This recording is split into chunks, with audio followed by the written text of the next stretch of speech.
የፌዴራል ከፍተኛ ፍርድ ቤት አንደኛ ልዩ ከባድ ወንጀል ችሎት ከኢትዮጵያ አየር መንገድ ደህንነት ጋር ተያይዞ በወንጀል የተከሰሱት እነ ዮሐንስ ዳንኤል ወይንም ጆን ዳንኤል በእስራት እንዲቀጡ ወስኖ የታሰሩት በቂ ስለሆነ ከእስር እንዲፈቱ ትዕዛዝ ሰጠ።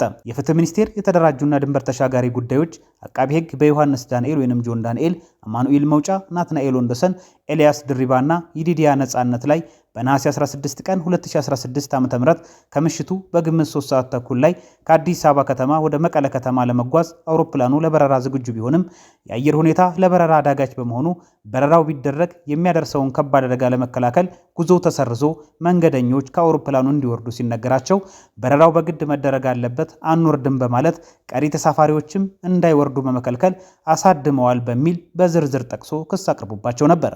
በተጨማሪም አቃቢ ሕግ አንደኛ ተከሳሽ ጆን ዳንኤል ላይ በሶስተኛ ክስ የኮምፒውተር ወንጀል ለመቆጣጠር የወጣውን አዋጅ ቁጥር 958/2008 አንቀጽ 13 ንዑስ ቁጥር 3 ስር የተመለከተውን ድንጋጌ በመተላለፍ ክስተቱን ቲክቶክ ላይ በቀጥታ ቀርጾ አሰራይቷል በሚል ክስ አቅርቦበት ነበር። ተከሳሾቹ በተከሰሱበት የሕግ አንቀጽ ጥፋተኛ የተባሉ ሲሆን ችሎቱ በዛሬው ዕለት የአቃቢ ሕግን የቅጣት ማክበጃና የተከሳሾችን የቅጣት ማቅለያ መርምሮ ውሳኔ አሳልፏል። በዚህም ተከሳሾቹ የተከሰሱበት የሕግ አንቀጽ ቀላል እስራትን የሚያስከትል በመሆኑ አንደኛ ተከሳሽ በ1 ዓመት ከ4 ወር፣ ሁለተኛ፣ ሶስተኛ እና ስድስተኛ ተከሳሾች በ8 ወር እንዲሁም አራተኛ ተከሳሽ በ10 ወር እስራት እንዲቀጡ ወስኗል።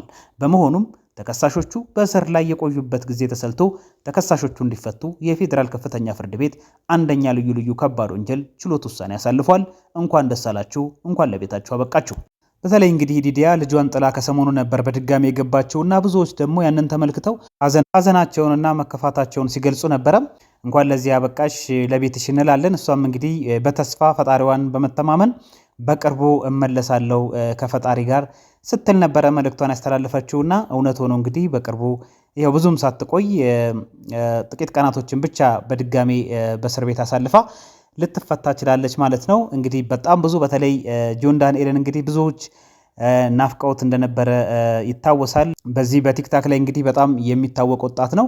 ስለዚህ ወደ ስራው ወደ ቀድሞ ስራው መመለሱ በጣም ደስ ይላል።